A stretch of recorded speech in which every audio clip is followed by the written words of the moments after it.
आज आप एक ऐसे रहस्य से रूबरू होने जा रहे हैं जिसे जानकर आपका अंतर्मन हिल जाएगा।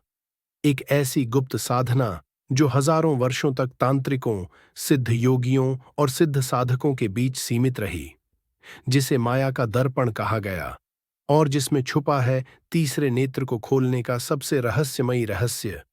यदि आप यह साधना सही विधि से करें तो आपके जीवन में आपका आत्मविश्वास, आपकी ऊर्जा, आपकी अंतर्दृष्टि और आपकी आध्यात्मिक शक्ति 10 गुना तक बढ़ सकती है।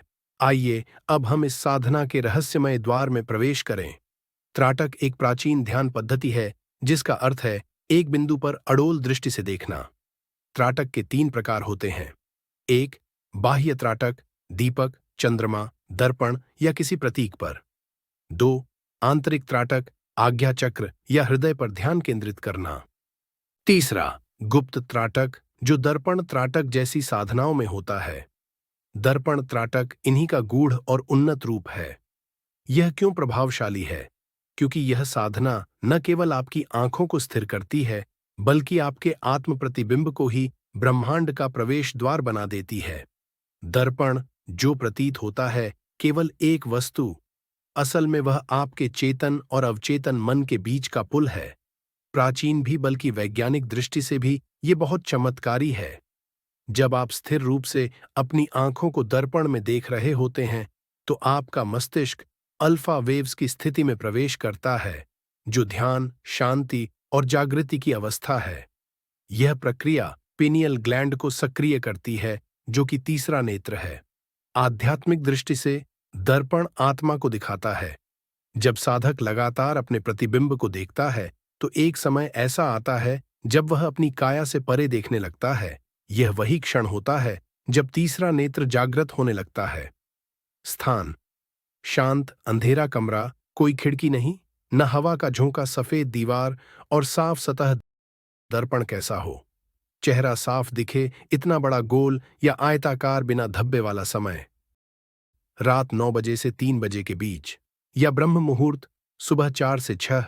सबसे पहले स्नान करके स्वच्छ वस्त्र पहने, इत्र या चंदन लगा सकते हैं। बाद में भूमि पर आसान में बैठें। ये साधना 4 चरणों में होती है।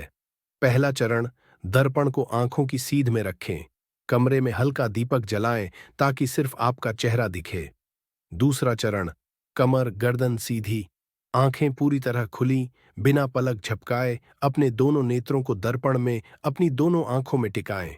तीसरा चरण: धीरे धीरे 5 मिनट, 10 मिनट, फिर 20 मिनट तक देखना है।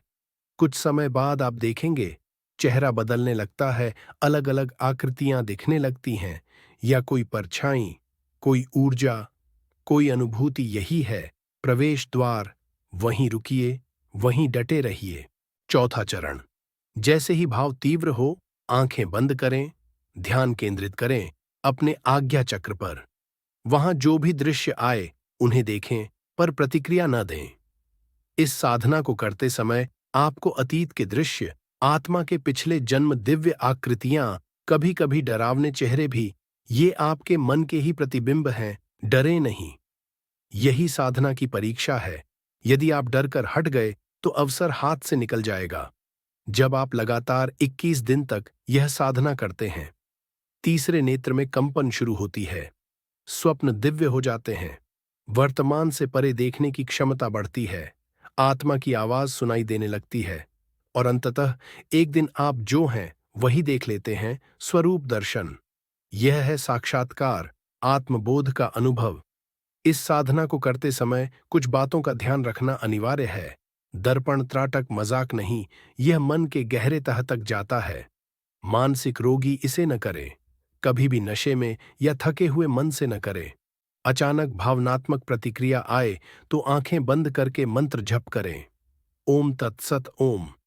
साधना के बाद पृथ्वी को छूकर प्रणाम करें। हर बार साधना से पहले एक मंत्र लें। मैं अपने भीतर छुपे ब्रह्म स्वरूप को देखने के लिए तैयार हूं। मैं अपने भय, भ्रम और परछाइयों से पार जाने के लिए दृढ़ हूं। साधना के अंत में यह मंत्र जपें। ओम अज्ञाचक्राय नमः। 108 बार। कुछ साधकों के अनुभव जो उनको साधना के संपूर्ण होने के बाद महसूस हुए। साधक को भगवान शिव का दर्शन हुआ। एक महिला ने अपने मृत पिता से संवाद किया। एक युवक का क्रोध, तनाव और डिप्रेशन समाप्त हो गया। एक युवा को जीवन का उद्देश्य मिला और वह सन्यासी बन गया। क्यों? क्योंकि उन्होंने अपने आप को दर्पण में देखा, बिना किसी मुखौटे, बिना किसी भूमिका के। दर्पण त्राटक कोई साधारण ध्यान नहीं, यह माया के दर्पण को तोड़कर सत्य तक पहुंचने का मार्ग है।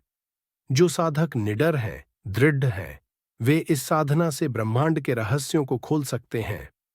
तो क्या आप तैयार हैं?